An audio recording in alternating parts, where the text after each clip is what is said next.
Valanchery Kattipparuthi village ഓഫീസിൽ vigilance raid. മദ്യവും പണവും പിടികൂടി.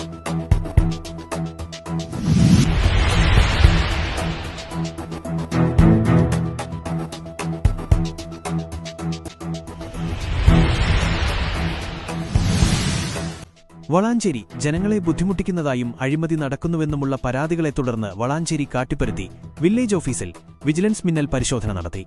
റെയ്ഡിൽ ഓഫീസിൽ നിന്നും ഉദ്യോഗസ്ഥന്റെ കാറിൽ നിന്നുമായി മദ്യവും കണക്കിൽപ്പെടാത്ത പണവും വിജിലൻസ് സംഘം പിടിച്ചെടുത്തു. പിടിച്ചെടുത്ത പണം ആകെ 13,470 രൂപ. വില്ലേജ് ഓഫീസറുടെ സെക്കൻഡ് ക്യാബിനിൽ നിന്ന് 1,960 രൂപ. ഫീൽഡ് അസിസ്റ്റന്റ് ഷറഫുദ്ദീന്റെ കാറിൽ നിന്ന് 11,500 രൂപ. ഓഫീസറുടെ ക്യാബിനുള്ളിൽ നിന്ന് അരക്കുപ്പി മദ്യവും വിജിലൻസ് കണ്ടെടുത്തു.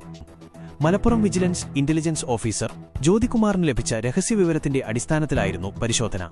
വില്ലേജ് ഓഫീസിൽ അപേക്ഷകർക്ക് കൃത്യസമയത്ത് രേഖകൾ നൽകുന്നില്ലെന്നും അനാവശ്യമായി വൈകിപ്പിക്കുന്നുവെന്നും വ്യാപകമായ പരാതി നിലനിന്നിരുന്നു.